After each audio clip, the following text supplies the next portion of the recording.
Good morning, greetings, friends, and welcome to The Bright Side, your nutritional program dedicated to the understanding of the vast world of nutrition and nutritional supplementation. I am your host, Pharmacist Ben, nutritional pharmacist from Boulder, Colorado. I use nutritional supplements where other healthcare practitioners use toxic pharmaceutical drugs and sometimes deadly medical procedures. If you suspect that there are natural nutritional roads to your health and vitality and well-being and to addressing your health challenges, whatever they may be, but you don't know where to begin, you have come to the right place.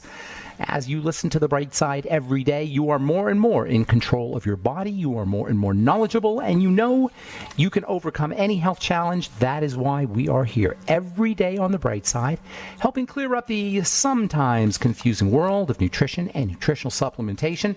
Over the last 32 years of practicing pharmacy, I have seen drug-free recoveries from diabetes, hypertension, obesity, skin diseases like psoriasis, eczema, rosacea, acne, digestive ailments, autoimmune issues of all kinds.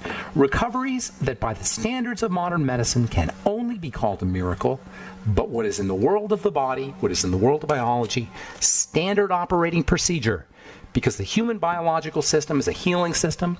It's a regenerating system. It is designed divinely to heal and renew itself on a moment-to-moment basis. And while some folks may call that a miracle, it really is just the way the body works. If you have questions about health, nutrition, prescription drugs, if you want to wean yourself off your meds and get on a good nutritional supplement program, if you or a loved one is dealing with a health challenge you want help with, if you've got questions or comments about the longevity business or our True Skin Health products, or if you just want to share a success story, 844-236-6010 is our number. 844-236-6010 is our number on the Bright Side. We'll get your calls. In our next segment, we've got a guest at the bottom of the hour. Kevin Murphy is a former Wall Street managing director, as well as a athlete, a high school and collegiate wrestling champion, community activist, a speaker, a coach, and author. He's the author of a really interesting book about the power of the mind called The Three Rooms. You guys know that I love talking about the power of the mind and the power of the spirit and the emotions and the multiple dimensions of good health, spiritual, mental, emotional, and physical. Kevin's got a really interesting take on the impact the mind has on our bodies and on our lives. And he also has some very interesting personal experiences to share. We'll be talking to Kevin Murphy at the bottom of the hour. And we'll get to your phone calls in our next segment. If you want to check out Kevin's website while you're listening to The Bright Side, if you're on the internet, let's see where his website is. I got it right here somewhere. It's called the3rooms.com. The3rooms.com. The THREE rooms. The word rooms. All right. Welcome back to The Bright Side. We're talking about energy. It's all about energy. You know, you hear the word stress a lot in when it comes to health and nutrition, about people being stressed or cellular stress, and indeed all health challenges have this element of stress underneath. But what is stress really? But stress meaning at the cell level or at the body level, whatever system is being stressed, it doesn't have enough energy. It's all about energy. Health is energy. And understanding how the body gets energy is so important. Health challenges are the end result of energy deficits at the level of the cell. When there's energy deficits at the level of a cell, the entire stress system, not just the nervous system, but the entire stress system kicks into gear. Of course, it starts with the stress nervous system, the sympathetic nervous system. The sympathetic nervous system is activated by a deficit in energy, a lack of energy, because the digestive system is where the energy gets into the body in large part. Respiration is important too, but the most of it is through the digestive system. That's why we always focus on digestive health. It's not because I'm some kind of foodie. David Avocado Wolfe. I like David Wolfe. You may have heard of David Wolfe. He writes a lot about nutrition, but he's like a iconic, almost stereotypical caricature of a nutritionist, and there's a lot of them out there. And it's not really about, when I focus on the digestive system and food, it's not because of, it's not a caricature. I'm not a foodie. It's because this is how the body obtains energy. And energy comes in two forms. It comes in a slow form and a fast form. You always want slow burning energy to come into the body. That's why protein and fat are the way you want to get your energy rather than carbohydrates if possible. We get way too many highly explosive forms of energy. Not only do we not get enough of the quality slow-acting energy, protein and fat, but on top of that, because these things are slow-acting because it's all trapped, and so it requires a little bit more complicated digestive machinery. Because we don't get the digestive machinery, many of us are suffering at the level of digestive machinery. We don't get the energy we need from those fats and proteins. And most of us are subsisting on super high energy carbohydrates, which the body doesn't like. So last program we talked about the importance of stomach acid. We've been talking about the importance of stomach acid for helping the body process fats. The stomach is the first major place where energy is going to be released, and this requires some chemical processing as well as mechanical processing. The chemical processing in the stomach is hydrochloric acid and digestive enzymes. And guess what? Many people don't make enough hydrochloric acid or digestive enzymes, especially as we get older. Deficiencies in hydrochloric acid in particular can be problematic. Well, both of them. Hydrochloric acid has to activate the enzymes. They work together. We'll just assume that they go together.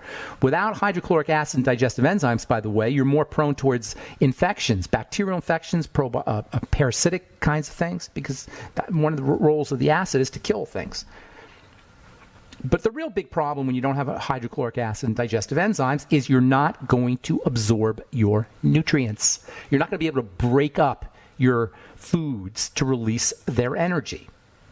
And this will happen with fats, it will happen with protein. And by the way, when it happens with protein, when you don't digest your protein at the level of the stomach, when your stomach is not making enough digestive enzymes or it's not making enough acid at the level of the stomach, this is where big health challenges begin. I'm talking autoimmune diseases. Autoimmunity begins at the level of the stomach. You notice I didn't say the digestive system. We always talk about that. But I'm saying specifically at the level of the stomach, which is why if you're dealing with an autoimmune disease, you want to make sure you're on digestive enzymes. You want to make sure you're producing enough hydrochloric acid or using hydrochloric acid supplements or apple cider vinegar for that matter. Although if I had an autoimmune disease, I'd go with HCl drops, get a pharmacist to make them for you, and make sure you use digestive enzymes. Make sure you take enough of them. Experiment with your digestive enzymes. Take them on an empty stomach as well as with meals. So the stomach is where the first release of energy comes from. In the case of protein, if proteins are not completely broken down, they will not. They will likely remain in a less than amino acid broken down form. Proteins are built up of amino acids, and then those amino acids get strung together to form something called peptides. And then proteins are masses of peptides wrapped around each other. That's the difference between a protein and a peptide, by the way, if you ever wondered. A protein is a long bunch of peptides that have kind of wrapped around in different shapes. Proteins are ridiculously amazing. Unbelievably amazing. They're made up of these long chains of peptides, which in turn are made up of long chains of amino acids, and all that has to be broken down in the stomach. If it's incompletely broken down, what ends up happening is you get these chunks of protein, or peptides really, and it's these chunks of peptides that initiate autoimmune disease problems. These chunks of peptides represent insects and other invaders, and so they mobilize immune system reactions. Peptides represent life. And when a peptide gets into the blood, it looks like an invader has gotten into the blood, to the body. When an amino acid gets into the blood, that's used. But when a peptide gets into the blood, it can activate major defenses. It's like red alert, like that. Remember that program, that old kids show, Lost in Space? Warning, Will Robinson! Warning, warning, warning! That's what happens when a peptide that's incompletely digested gets into the blood, and that sets off a big problem. It happens once or twice. That's not the end of the world. But when it happens over and over and over and chronically for months and for years and for decades, eventually all that toxicity and all that immune system activity creates havoc. That's called an autoimmune disease. You ever wonder why that happened? So what's the answer? Work at the level of the stomach. All right, I'm Pharmacist Ben. You're listening to The Bright Side. Got lines open, 844-236-6010 is your number. We'll get your calls in our next segment. You're listening to The Bright Side. We'll be back right after this.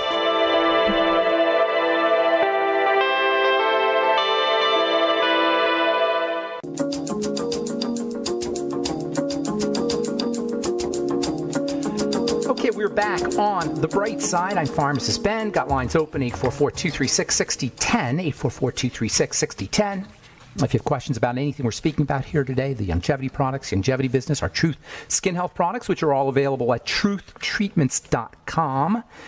We got, it just ran out. We had free shipping for the weekend, but it just ran out 20 minutes ago. We do Instagram Lives, by the way. If you're on Instagram, sign up or follow us at Truth Treatments, and you'll get our Instagram Live notifications, and we do specials. When we do an Instagram Live, we had a free shipping special that just expired about 20 minutes ago. But just get on there and follow us. I'll talk about lots of good skin health stuff. I've been in the skin business for 35 years. I cannot even believe that myself. That's when I formulated my first skincare product in 1983, working for the Blistex Corporation, working for the guy who invented Blistex as a work-study student in pharmacy school. And that was quite a background. Anyway, I know in the last 35 years, I've developed quite a repertoire of information and formulation understanding about how the skin works, and all that understanding is put to good use. It's actually the culmination of all my understanding is the Truth Treatment products, which are all available at truthtreatments.com, truthtreatments.com. We'll get your calls here momentarily. I just want to read one story here, which I thought was interesting. Speaking of the skin, if I could find it. I don't know where I put it, actually. Well, I'll just tell you what it was. I can't seem to find it now that I need it. It was about a vaccine for acne. Here it is. Why hasn't science solved acne yet? Dermatologists are cautiously optimistic that a new vaccine could work better than so many other flawed treatments. We talk about heart disease and cancer and autoimmunity and all these digestive health issues, and these sound like serious issues compared to acne. But you know what? From a psychological point of view, for a teenager or for an adult acne or teenager acne can be psychologically debilitating. It's pretty serious stuff. And even more importantly, if you're dealing with adult acne, understand that it's not a skin issue. It's not a cosmetic issue, I should say. Yes, it may be cosmetically unappealing, and you may not like the way it looks, but it's a sign of serious disturbances at the metabolic or biochemistry level. It's not something to be vaccinated for, and it's not the bacteria that are the problem. They want to put a vaccine. Never mind the problems with vaccines, the crap they put in vaccines. That's a whole nother issue. If you have acne, it's not an issue. It's not a concern for the doctor or the dermatologist, and it has nothing to do with. It's not about vaccination from bacteria. It's about working at the level of the hormones, which means working at the level of the food. Hormones. Sometimes you hear people talk about hormonal acne. Hormonal acne is kind of a silly term because everything's hormonal acne because everything's hormonal. However, there is food acne, and that is how hormones are manipulated. So you can have, everything's hormones, but really what you want to do if you have hormone problem, that doesn't help you to know it's hormonal acne. If you have hormonal acne, you have food acne. That helps you because that you can work with. And digestive health in addition to food. And that's how you want to address all health challenges. And I know I'm running the risk here with every day that I talk about food and the digestive system of being a one-trick pony. And that Ben here just talks about digestion and food for everything. Well, guess what? It is everything, including and especially skin health problems, by the way. All right, 844-236-6010 is our number. Got Kevin Murphy coming up at the bottom of the hour, so we'll take your calls this segment. Let's see what my buddy Carl, the Truth Raider, has to say. What's up, Carl? How you doing? Good Monday morning, Ben. Yeah, I want to talk about exfoliation. I had a very unusual experience with exfoliation. What's going on? Not exfoliation, exfoliation. Exfoliation, okay. There you go.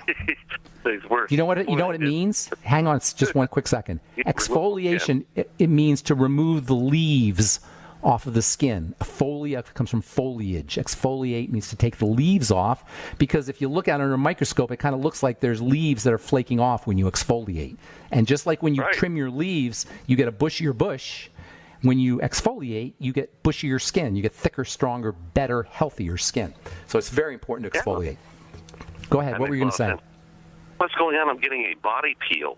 And what's going on is on the areolas of my nipples, on my chest. I never had this before in my life. Do you really need to go there, Carl, the Truth Raider? They pulled off. I mean, I couldn't believe the skin peeled off. Oh, I said, what's this? It's black. You're going to have nice new nipples, Carl. Is that why you called? Thank you for sharing. All right. Yeah. I'm going to try. I'm going to see if we get one more call here from Santa Cruz. Don't mean to hang up on you, but goodbye for now. Tony in Santa Cruz, good morning. What's up, buddy? Oh, really? Tony. What's up, Tony? Oh, really? Hey, I'm 83 this morning. Happy birthday. Thank you. And You don't sound a day over 82 in 364 days. You sound exactly like you sounded yesterday. Isn't that interesting how the little man inside us is always the same no matter how old we are? That is very true. Yeah. Isn't that interesting? Isn't that little voice? I don't know if it's a man, but the little voice, isn't that the same voice that was there when you were 10 and 20 and 30 and 40? No. 18. I'm starting to chase women again. Oh, you are? Yeah. Oh. Yeah. I'm not okay. Well, I know there's a lot of eligible septuagenarian ladies in Santa Cruz. Absolutely. I met a lot of them yesterday in Monterey. Anyway, Okay. I was just wondering, I had a fantastic gas problem last week. I traveled down to San Diego and came back. But it doesn't bother me because I'm living alone. But do you miss out on nutrition when you create this tremendous volumes of gas? Most I've ever had. Well, tremendous volumes of gas are a sign of malabsorption of something that's not getting processed correctly. A little bit of gas is pretty normal, but a little bit. This is fantastic. This is awesome. Yeah. No, if it's fantastic, I don't know if I'd describe it that way, but anyway, that's an issue. That's a malabsorption issue. That's a sign of dysbiosis, maybe messed up gut bacteria. Sometimes if you eat the wrong food, especially sugary, starchy foods, you can throw off the bacteria flora pretty quickly, and that can definitely do it. Some people have a problem with just fiber, just plain old fiber. They'll get gassy. That's a sign that there's some stuff going on, definitely. I'd be getting on a really dense probiotic supplement for a while, maybe 100 billion units a day, eating fermented things like kimchi. Get yourself some kimchi and start munching down on that. Go to the health food store. But I've been doing all those things. You have? You still have the problem? Lots of fermented, you may be doing too much. You may be doing more than you can handle. You may be doing too much. You also might have some acid problems. Acid can also create changes in the gut bacteria that can lead to that. So maybe things like hydrochloric acid or apple cider vinegar with your meals, digestive enzymes, working at the level of the stomach, which precedes the intestine. Have you heard of this thing called small intestinal bacterial overgrowth, SIBO? No, sir. No. Okay. Well, you will be. That's one of those. I've been doing all these things.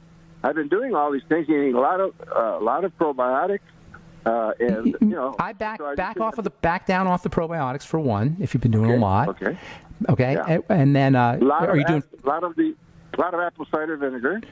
Too much, maybe. No, I don't think that would do it. No, I don't think the apple cider vinegar would do it. But the probiotics, maybe it's an outside chance. You've been, and it just came on all of a sudden. Yes, it's the most I've ever had in my. That sounds like something you're doing. That sounds like something you're doing rather than something gradual. Got to go, Tony. Hope I helped you out, buddy. Okay, thank you. All right, man. All right. We are going to talk to Kevin Murphy in our next segment. He's the author of a really cool book called The 3 Rooms. Check it out at the3rooms.com. We'll take a commercial break and come back with Kevin Murphy, author of The 3 Rooms, right after this.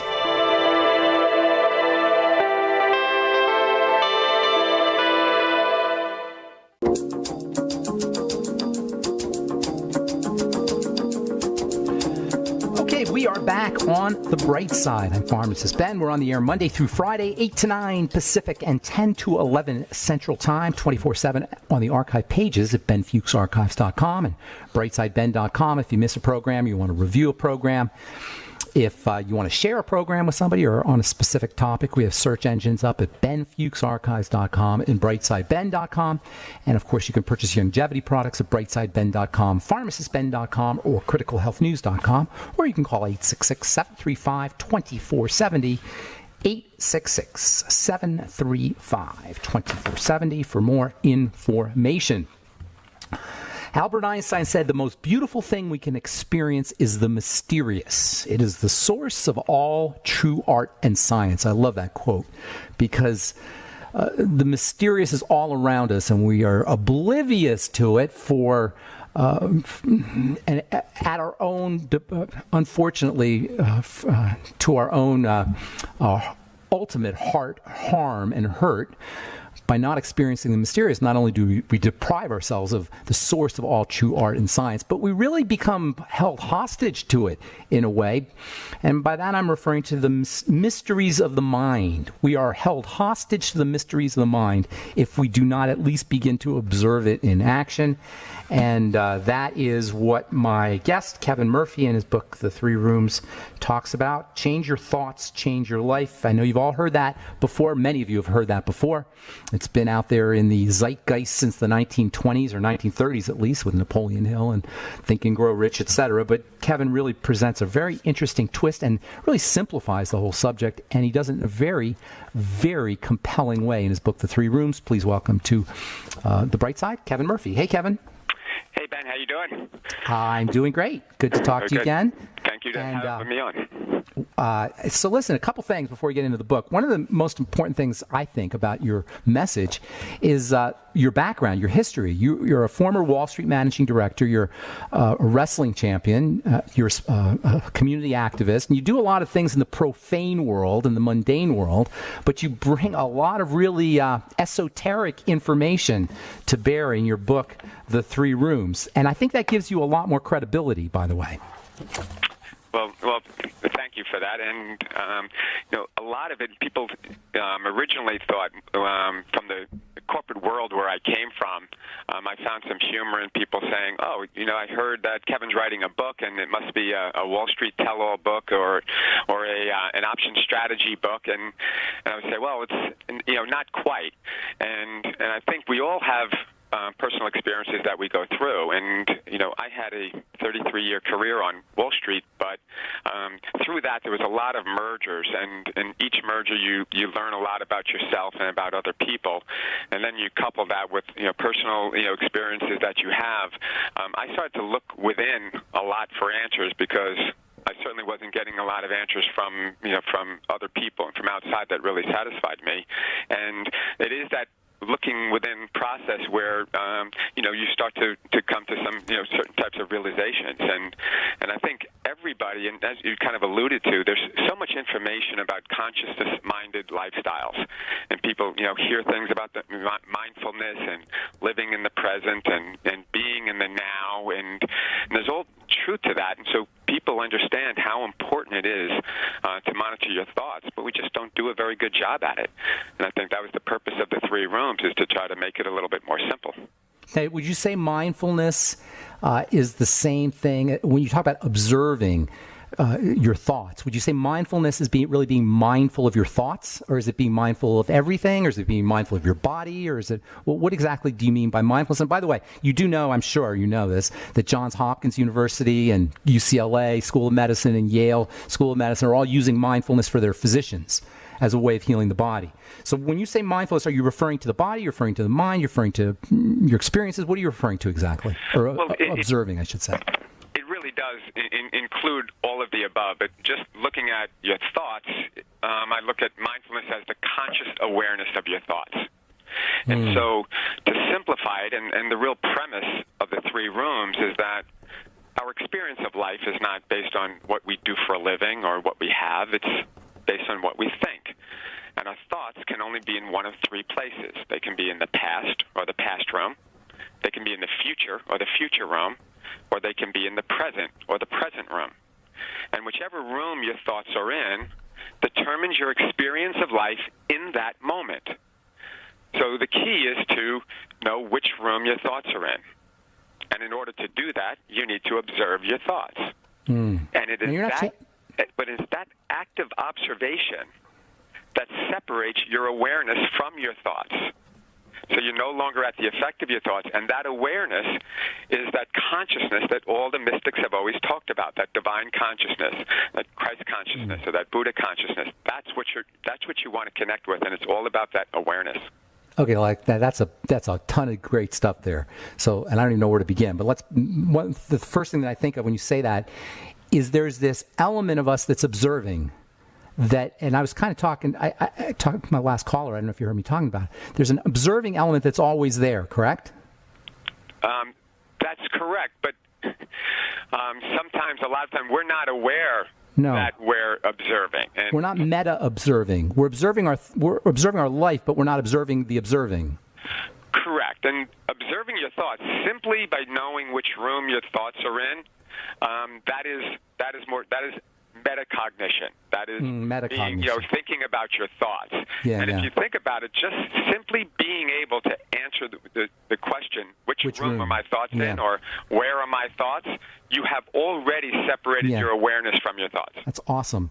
That's awesome. Gurdjieff used to talk about, who I'm talking about, the philosopher, or whatever you want to call him, Gurdjieff, used to say, as soon as you recognize that you're not thinking about yourself, you're not thinking, or that there's this element that's watching, this I element that you're talking about, as soon as you realize that you're not thinking about that your attention is on your world and not on the observer, it's external rather than internal, you become internal. This is very as soon as true. You recognize, right? Yeah, and it's like Descartes said, the great question of who am I? And when people look within, they say, who am I? They're not talking about the I that everybody else sees, because they know who that is. They're not saying, I was a fireman yesterday. I mean, who am I today? Am I a cop, or am I a doctor? Right. Am I Kevin? You are. It is, who am I on the inside? Who is this person? Why did I say that? It's better than that, though, and this is the problem. It's what am I? It's not a who. It's a what. This is true, and it's similar. No, well, it's not, because if we say who, it becomes an identity. Who is an identity? What is a thing? It's just this mystery, right? But who, all of a sudden, you're looking for another version of you, like a smaller version or an internal version of you. But there's a what. It's not you at all. It's a thing of some kind. I can't tell you what it is, but it's a thing of some kind, right? Yes, and I think we, when you answer the question, let's just say, what am I, or if you think of the question, who am I, that's the I that everyone else sees is always changing. And you may be a student today. Now you're working, tomorrow. Then you got laid off, and you're no longer, working there. And that's always changing. But who you are on the inside, or what you are, never really changes. We actually say, I am sad, I am happy, I am Joe. We actually say it. Hey, we got to take a break, but I want to talk about how all this, this has to do with cancer and heart disease and autoimmunity and acne and psoriasis and all the things we suffer from the health perspective. And I'm sure there's a link. I'm Pharmacist Ben. We're talking to Kevin Murphy about his book, The 3 Rooms. You're listening to The Bright Side. We'll be back right after this.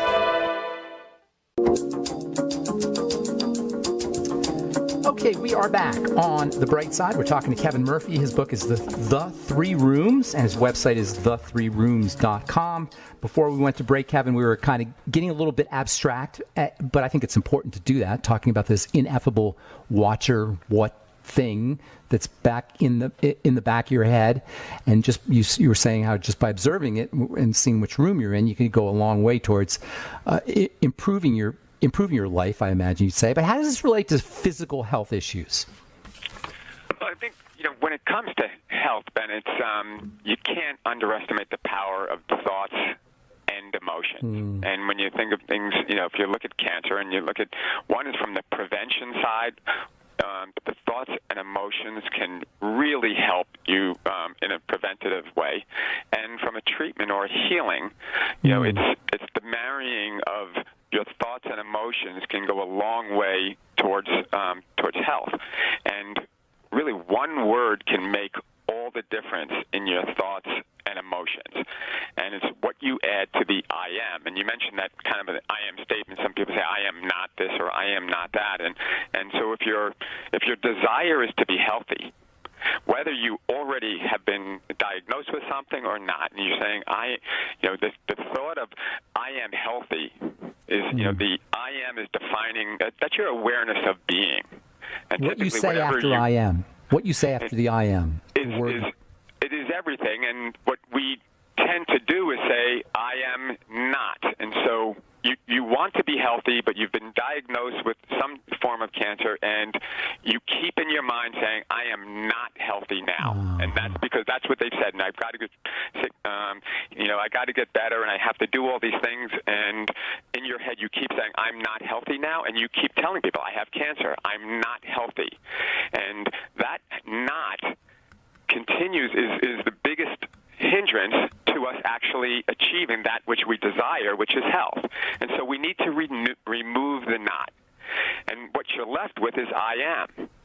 Now, I am healthy is so much more powerful than I am not healthy. Right. But still, it's not enough. If you don't believe it, then it's just words. Like if you truly feel like you're not healthy and you're all stressed out about it, just say saying words. I'm healthy, but you still feel like you're not doesn't matter. So substituting not with one other word, already. I already am healthy. And now you've just shifted from a place of healing sometime in the future to a place from which you are already healed. I already am healthy. If you just start to say that a few times, it does something. It hits you inside. It moves you, and you say, wow, I already am. And think about that. You start thinking of it from a place of health instead of the health being out there. Let me ask you something, though. What's the difference between I am healthy and I am already healthy? It's in the belief of it. It helps you believe it more. By saying the word already. But I already makes it seem like it has already happened. And it's very simple. If you believe it, you can say, I am healthy. And if you truly believe it, then it is the marrying of the thoughts and emotions that makes it happen and heals. And this is what, you have the three amigos, Dr. Greg Braden and Bruce Lipton and Joe Dispenza, and these guys talking about, epigenetics, how the thoughts affect your biology and neuroplasticity and how your thoughts affect, the brain. And when you look at all of the cases of spontaneous remission, when people are, of all different types of, how about placebo effect? How about the placebo effect? Well, and the placebo effect is just a phenomenal phenomenon, which it is a belief that it is going to work, and that is how, and a lot of these doctors, that's what got them so intrigued. Like, how is it possible that a placebo works, in many cases as well as drugs? Right. So, but it can't just be the thought; it has to be marrying the emotion. And in each room, when I talk about the future room and the present room, it's not just which room your thoughts are in, but how it makes you feel. And the healing always takes place in the present room. That is where you're connected to the ultimate reality, the divine creator and the source. And when you look at all those spontaneous remissions, the one thing that all of those people have in common, they all believe that there is a power greater than them that is doing the healing. And so whatever it is, that's not religious, and that's everything. It's just there is a power greater than them. I call it the divine intelligence. That's all you need to know. I agree. It's divine can be whatever intelligence. You want it to be. And it's always in the present room. Yeah. And it's always us. It's the thought of I am not that pulls us out. Okay, let me ask you something. Does thought itself... And by the way, I love this link of thought and feeling. I think it should be one word. It's like two sides of a coin, heads and tails. One leads to the other, which leads to the other, which leads to the other. So I like the way you did that. But as far as this present room goes that you're talking about, does thought itself take you out of the present room? Is the present room before thought? Absolutely. We came into this world. I mean, we, from this, let's call this divine intelligence that we all came from, and now we're here. And you look at a baby, be like little children. When you look at the pure joy of a child, and what makes them start to stress out, or what's making them start thinking, and it's just thought. So, what is meditation? I mean, meditation is invaluable because it is the absence of thoughts. It brings you back into the present room. Well, here's a couple things I was going to tell you. Present means before thought, right? Present. Pre-sent, sentience, before thought. So present itself to me implies before thought. But then I was just reading about Sam Darnold, the football player. Have you heard about him? I'm sure he's going to be playing tonight for the Jets. Great. He's a meditator. Did you know that? Yeah, he's a big time meditator, and he went to sport. He one of his best one of his gurus, I guess you'd say, is a sports psychologist who uses meditation. Russell Wilson meditates. But I mean, high-powered people use meditation. as a tool. High-powered people use all the tools that they can get, and meditation is such a wonderful tool. Talk about that real quick, and I want to ask you, well, we're not going to have time, but just talk about meditation real quick, how that works and plays into this whole thing. Well, and once again, meditation is the absence of thoughts. And so when we want to connect to that, that higher consciousness that literally makes everything possible for us, it's only our thoughts that pull us in either direction. And, when we have 60 to 70,000 thoughts per day, it's constantly pulling us all over the place, and it's our perception of those thoughts too that cause those emotions and those negative emotions. And so, from a meditation standpoint, to be able to be aware of your thoughts and be able to accept the thoughts, because we want inspired ideas, we want those thoughts to come in, and that comes from that point of meditation once you quiet the mind. But people give meditation so little chance because they sit down and they're kind of constantly thinking of things, and I can't tell you how many times I've heard people say, yeah, I've tried meditation, but it doesn't work for me. I love it's not that it doesn't work, it's just you haven't given it much of a time, and all of these other resistant thoughts keep coming into your head, and they're bombarding you. But once you start to repel those resistant thoughts, all of a sudden, and you quiet the mind, then the inspired ideas start to come. And that's what you want to let in.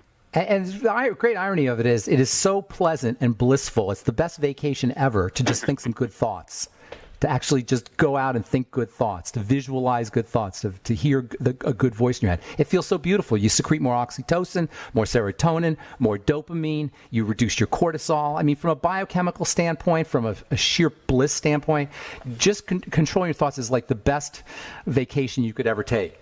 I wanted to talk to you about my favorite chapter in the book, which is the movie theater. If you could talk about it really, really quickly, and then give a plug for your website and anything else you're doing. Okay, well, I think the movie theater is probably the most important chapter in the whole book, because it is our experience of life. It is how our thoughts and emotions, what we project out, what that creates for us, and that is that experience, that we are all going through. And whether we admit it or not, we are all actors in the movie of our life. Shakespeare said that. As we're going through that, and this is what we are experiencing, and it is all based on what we're thinking and what we're feeling in any moment. And so we're constantly stressed. It's the background music. You think it's the soundtrack? Our thoughts are the soundtrack of the movie of our life?